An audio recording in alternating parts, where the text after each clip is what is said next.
Il était question de réunir des experts en atelier thématique afin d'arriver à s'entendre sur les voies et moyens conduisant à une gestion efficace et efficiente des catastrophes au Gabon. Après 72 heures d'intense réflexion, en voici quelques résolutions. Le colloque recommande de reformuler l'article 2 du décret 00192/PR portant attribution et organisation du ministère de l'Intérieur et plus précisément en matière de prévention des risques et de protection civile afin de coller aux conventions internationales y afférentes, à savoir la Convention de Genève de 2000, la Stratégie africaine de la prévention des risques et des catastrophes de 2011, la stratégie de la CAC en matière de protection civile de juin 2012. En bon observateur et à la fois participant, le système des Nations Unies a reconnu que la tenue de ces assises marque pleinement l'engagement du gouvernement gabonais à s'arrimer aux normes internationales en matière de gestion de catastrophes. Nous l'avons indiqué lors de la cérémonie d'ouverture de vos travaux, le système des Nations Unies au Gabon, à travers son cadre d'assistance 2012-2016, est disposé à accompagner le gouvernement dans la mise en œuvre de ses priorités en matière de prévention et de gestion des catastrophes.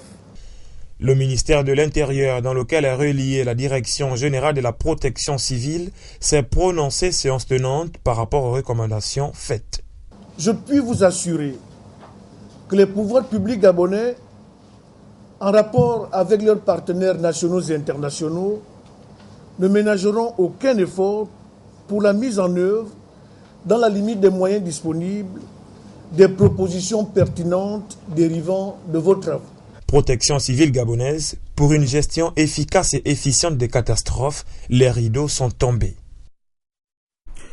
L'avenir de l'électricité au Gabon, je vous le disais, réside aujourd'hui dans les projets d'aménagement hydroélectrique à travers le pays lancé par le chef de l'État il y a un an.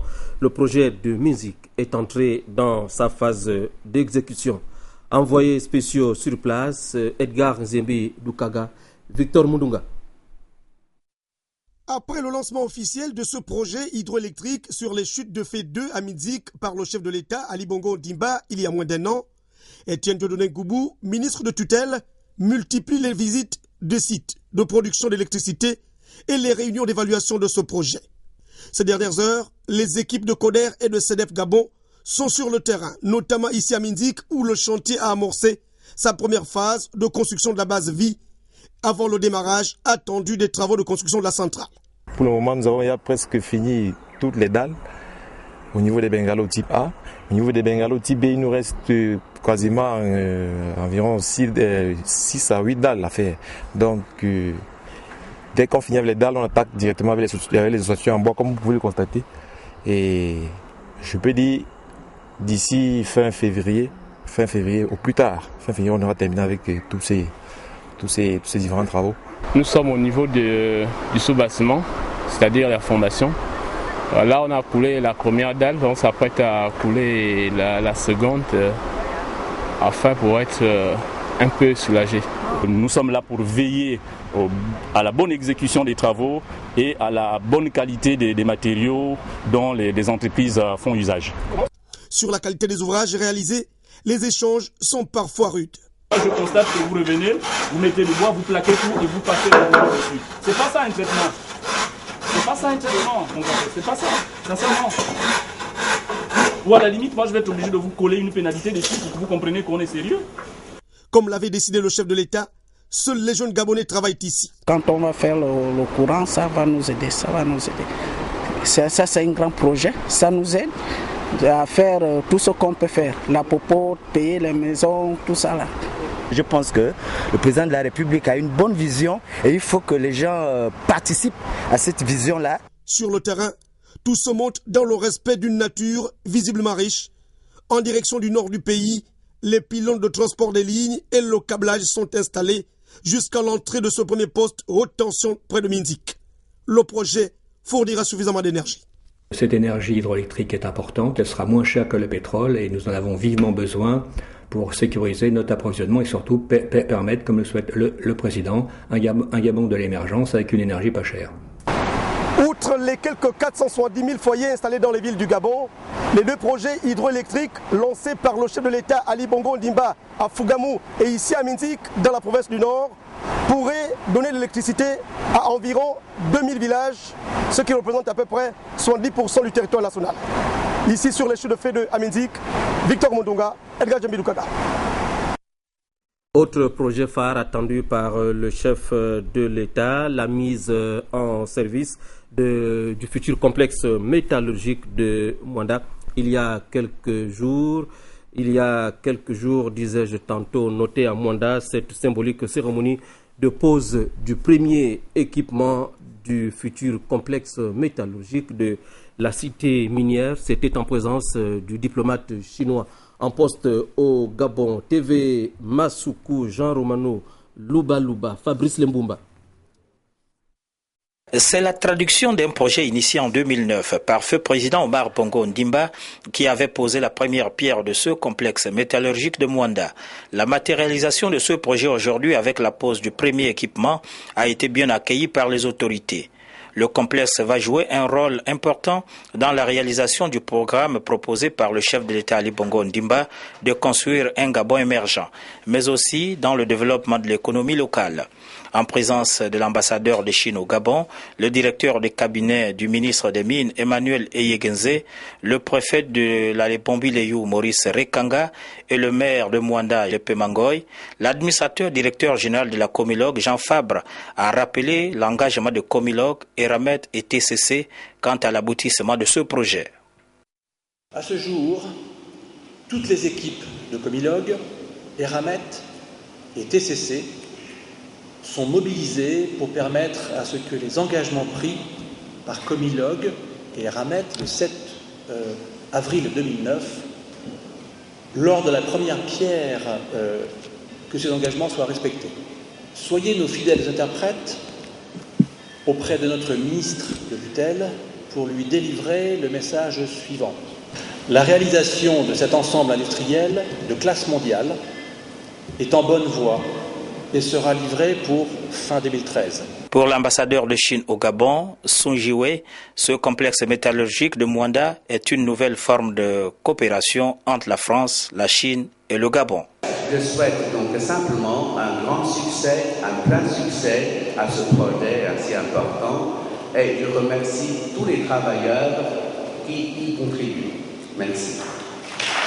Situé à moins de 2 km de la gare ferroviaire et à 15 km du centre-ville de Mwanda, ce complexe métallurgique sera constitué de deux grandes usines, l'usine pyrométallurgique et l'usine hydrométallurgique.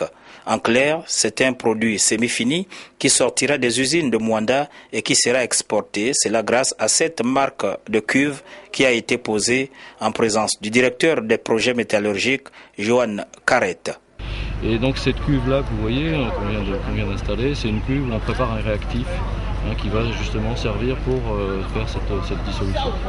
Et c'est une petite cuve qui est au milieu d'un ensemble de cuves beaucoup plus grosses qu'on est en train de réaliser, qui se situe derrière. Et donc on va installer progressivement et pour arriver à démarrer cet atelier à partir du mois de septembre 2013. Précisons que le choix des équipements chinois s'explique par le fait que la Chine a acquis depuis ces 10 dernières années une expérience avérée dans la fabrication du silico-manganèse métal pour laquelle elle a le quasi-monopole mondial. Ajoutons derrière ce reportage de Jean Romano Luba que la compagnie minière de l'Ogooué s'apprête à célébrer dans quelques jours les 50 ans de son existence. Nous revenons sur le dossier scolaire. 3 jours après la rentrée 2012-2013, le ministre de l'Éducation nationale, Sarafin Mundunga et ses deux délégués étaient en réunion ce matin au cabinet. Il était question d'harmoniser une fois de plus les points de vue pour une année scolaire dynamique. Pélagie Mboui, Arnaud Mengue.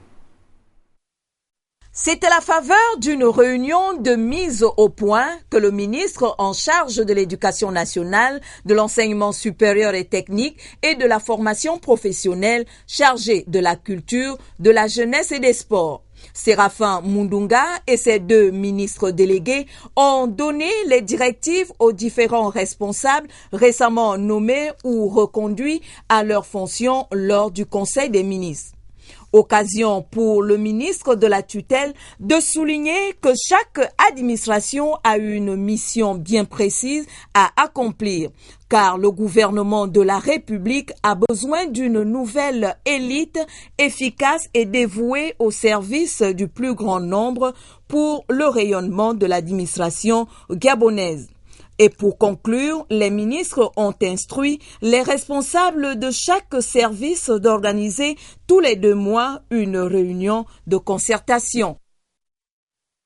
A versé dans ce dossier cette difficile rentrée scolaire au lycée public d'Angondje, le tout nouveau lycée qui a effectué sa rentrée depuis le début de la semaine. Pour apaiser les inquiétudes des parents d'élèves, le directeur général des examens et concours a tenu une réunion d'information dans l'enceinte même de l'établissement Sisa Angondje. Serge Nzenge Mabila, Filika Biongo.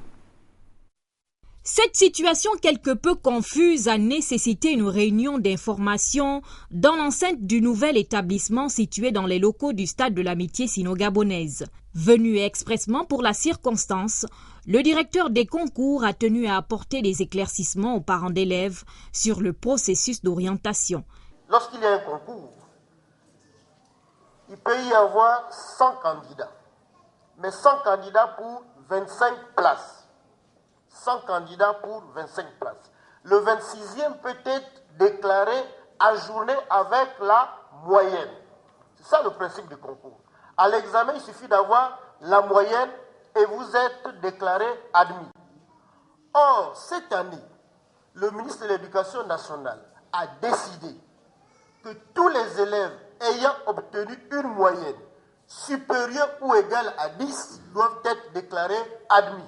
Malgré ces explications, certains parents d'élèves ne se disent pas rassurés par les mesures préconisées par les autorités et responsables de ce nouveau lycée. Le nom de mon enfant est sorti à Dibadiba. J'avais préféré Dibadiba parce que vu mes moyens et les moyens de mon petit ami, on ne gagne pas assez. Nous, on avait préféré Dibadiba. Mais ils ont fait le transfert, on l'a envoyé ici et nous ne sommes pas d'accord du tout de tout ce qui a été dit. Ces bus-là, les chauffeurs nous ont fait traîner. C'est que ces bus-là, la longue, 1 ou 2, 3, 4 jours, ils diront que les bus ne sont pas opérationnels. Et ce sont les enfants qui vont payer les pots cassés et les parents.